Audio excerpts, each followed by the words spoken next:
à tous, j'espère que vous allez bien. Aujourd'hui je vous retrouve pour un update lecture encore une fois parce que j'ai plein de trucs à vous présenter parce que j'ai lu beaucoup ces derniers temps. Donc je vais commencer tout de suite sans plus tarder. Dans le dernier update lecture, j'ai oublié de vous parler de Percy Jackson le tome 2 et du coup j'ai lu le tome 3 début janvier également.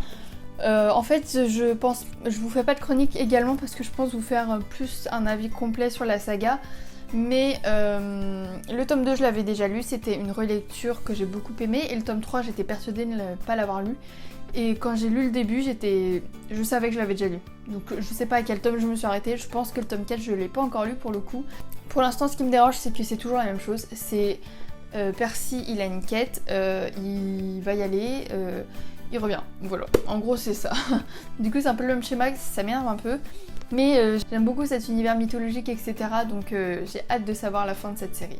Ensuite j'ai lu L'Empire de Sable de Kayla Olson, publié chez la collection R. Donc ce roman est une dystopie dans laquelle un groupe nommé les Loups ont pris tous les pouvoirs sur toutes les terres en fait. Donc là on va suivre Eden qui est détenue dans un camp de travail sous haute sécurité et du coup elle travaille quoi. Son rêve ça serait d'atteindre l'île de Sanctuary, qui est censé être un terrain neutre où il n'y a pas de prise de pouvoir, où tout le monde peut aller, enfin bref. Et du coup, il faut qu'elle s'échappe de là où elle est et elle va essayer de le faire. Mais elle va se rendre compte que, on va se rendre compte que l'île où elle va aller, ça sera peut-être pire que là où elle est déjà en fait. Donc voilà, j'ai beaucoup aimé ce roman. Là, le point négatif qui me vient en tête, c'est que j'arrivais pas à imager les scènes. En fait, à un moment, par exemple, ils disent...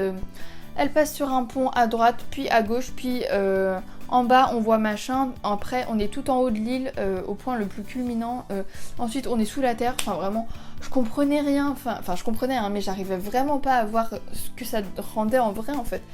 Et c'est peut-être parce que je lisais mal, j'en sais rien, mais j'ai eu vraiment du mal avec ça. Sinon l'histoire est vraiment bien, une dystopie vraiment hyper intéressante, c'est un one shot donc n'hésitez pas, allez-y. Ce qui m'a peut-être un peu dérangé aussi, c'est que ça partait vraiment loin du coup. Mais après ça c'est mon problème à moi, j'ai l'impression que j'aime bien les histoires simples entre guillemets, et quand ça part trop loin comme avec Neil, j'ai un peu plus de mal. Enfin bref, j'ai quand même beaucoup aimé hein, mais voilà. Ensuite j'ai lu Zouk de Pierre Bottero, alors publié chez Flammarion Jeunesse ici, mais j'ai la toute ancienne édition en fait. Ils ont refait des nouvelles éditions super belles avec ses couvertures comme ça, donc celui-là je vous en parle tout juste après. Et donc dans ce roman on va suivre Anouk, dite Zouk, qui a une passion pour la danse classique, tout comme sa meilleure amie qui va la suivre dans cette passion. Et jusqu'au jour où elle va entendre une critique d'un grand danseur sur elle, en mode elle a pas le corps idéal pour faire une grande danseuse, vous voyez. J'ai eu du mal avec cette phrase, et ben elle va décider de perdre du poids. Donc ce roman traite de l'anorexie, c'est très dur, c'est très touchant. Et de l'autre côté, il y a sa meilleure amie qui est devenue amoureuse d'un garçon qui l'a un peu laissé tomber également. Du coup leur amitié se détériore au fur et à mesure. Et voilà, c'est un roman vraiment super touchant qui parle d'anorexie, une maladie très grave. C'est dur de lire ce truc-là, mais c'est vraiment hyper poétique. La plume de Pierre Bottero est magique, vraiment hyper belle, hyper touchante. Donc j'ai adoré ce livre. Ensuite j'ai lu La Conspiration, le tome 1 et le tome 2 à la suite, donc je vais vous en parler en même temps. Donc La Conspiration c'est quoi ? C'est une histoire dingue, délirante. En fait c'est l'histoire d'Avry qui est une jeune fille ordinaire au lycée, etc. Un nouveau va rentrer au lycée et un jour il va faire tomber de sa poche une photo d'elle. Genre il sort d'où le gars? Et du coup il va se passer plein de trucs, elle va rentrer dans une spirale de la conspiration justement, où un grand groupe dirige le monde, enfin ils ont tous les pleins pouvoirs, enfin c'est un truc de dingue vraiment. Je vous en parle comme ça parce que ça a été presque un coup de cœur pour moi. Si vous avez vu le film ou lu le livre, Da Vinci Code, c'est vraiment dans le même style. Et vraiment c'est dingue, c'est plein d'énigmes, de mystères, de famille, de pouvoir, vraiment c'est génial. Je me suis pas ennuyée une seule seconde, c'est pourquoi j'ai enchaîné avec le tome 2 directement. Pareil, j'ai adoré retrouver les personnages. Je sais pas quoi dire pour pas vous spoiler en fait, parce que Da Vinci Code, voilà. Retenez, si vous n'avez pas vu Da Vinci Code, foncez parce qu'il est génial. Et en plus, C'est dans le même style vraiment, tout plein d'énigmes, plein de mystères, etc. Le tome 2, j'ai adoré retrouver les personnages. Je peux pas vous en dire plus parce que sinon ça serait vous spoiler. Mais j'ai adoré. Vraiment, j'ai tellement hâte de découvrir la fin de cette trilogie que j'ai reçue récemment. Du coup, vous avez vu dans l'unboxing. J'ai vraiment très très hâte. Ensuite, j'ai lu Hopeless de Colleen Hoover, publié chez Pocket Jeunesse.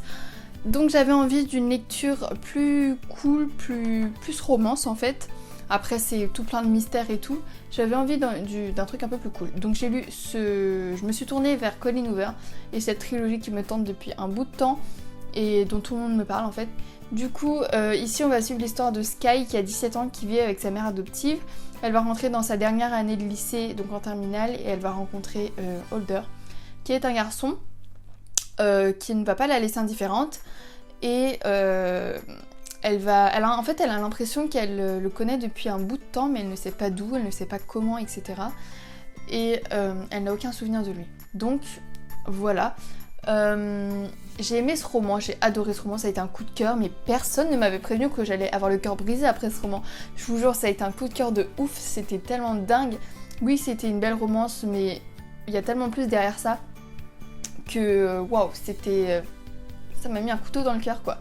Donc j'ai vraiment trop hâte de lire la suite, mais mes copines m'ont dit attends avant de lire le tome 2. Du coup j'ai dit bon bah d'accord, je vais les écouter. En plus j'ai plein de trucs à lire donc il n'y a pas de problème, mais j'ai vraiment tellement aimé ce roman, enfin genre waouh, il m'a... waouh, voilà.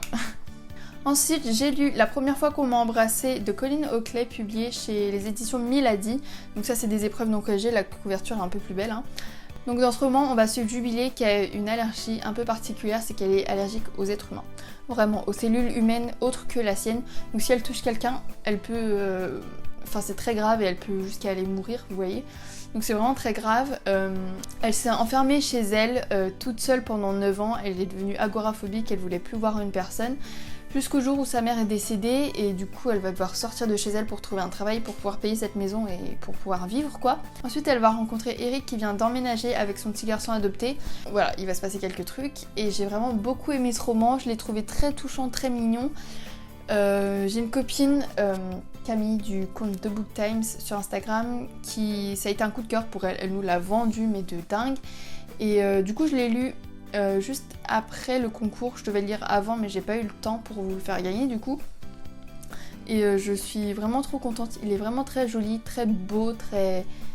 C'est vraiment un très beau roman. Ça n'a pas été un coup de cœur, ça n'a pas été un truc de ouf non plus pour moi, mais j'ai beaucoup aimé.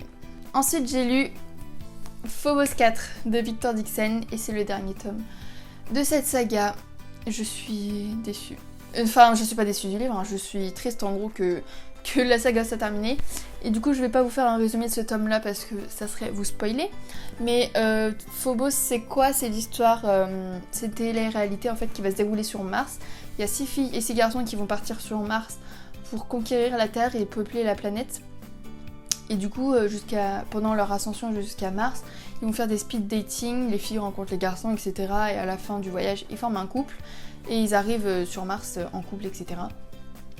Donc voilà, tout ça est rediffusé sur la chaîne Genesis, une chaîne mondialement vue et diffusée partout dans le monde. Enfin voilà.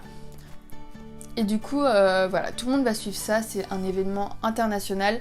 Et j'ai beaucoup aimé, enfin vous savez à quel point j'aime cette saga, j'ai participé à la promotion en gros de la sortie de ce roman, vous avez vu les vidéos sur YouTube. Moi j'ai incarné le personnage de Fang Fang. Merci pour vos retours sur cette vidéo, c'était vraiment top. Et du coup, ce roman, et ben je l'ai un peu fait traîner dans ma palle parce que j'avais peur de le lire, parce que j'avais peur de finir cette saga en fait. Et le milieu du roman, j'ai trouvé qu'il n'y avait pas énormément d'action, enfin il se passait plein de trucs, hein, mais c'était pas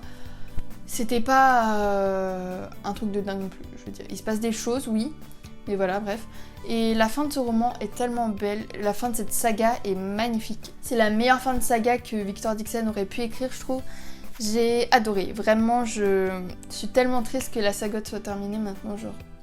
Qu'est-ce que je vais faire de ma vie maintenant? Enfin, genre, je la relirai sans hésiter. et c'est tellement beau, j'ai adoré. Et pour finir, j'ai lu Tour B2 Mon amour de Pierre Bottero du coup, publié chez Flammarion Jeunesse, et donc ce sont les nouvelles éditions. Dans ce roman, on va suivre Tristan qui est un garçon ordinaire qui est dans un petit groupe de garçons également, et il est plutôt le genre de garçon à suivre les autres. Il va rencontrer une fille nouvelle dans le collège, et elle c'est plutôt la fille seule qui reste solitaire, toute seule chez elle. Voilà, j'ai beaucoup aimé ce roman. Enfin du coup ils vont se rencontrer, il va se passer, il y a des sentiments qui vont naître et tout. C'est un beau roman. Encore une fois, Pierre Bottero c'est vraiment un auteur qui écrit de manière très poétique. Ce roman est touchant et tellement beau. En si peu de pages, il m'a fait avoir des émotions de dingue. Et j'ai adoré. Vraiment, j'aimerais tellement lire tous ces autres livres que voilà, je suis trop contente d'avoir lu celui-là. Et du coup, c'est tout pour cette vidéo. Normalement, je suis à jour dans tout ce que j'ai lu et ce que j'ai à vous présenter. Donc je suis contente. N'hésitez pas à me suivre sur les réseaux sociaux si vous voulez me voir un peu plus souvent, si vous voulez voir ma tête un peu plus souvent. Et du coup voilà, moi je vous dis à bientôt pour une prochaine vidéo. J'espère que celle-là vous a plu, je sais plus si je vous l'ai dit. N'hésitez pas à me dire si vous avez lu tous ces livres-là, ce que vous lisez en ce moment, etc. Et bien voilà, moi je vous dis à bientôt pour une prochaine vidéo. Bisous!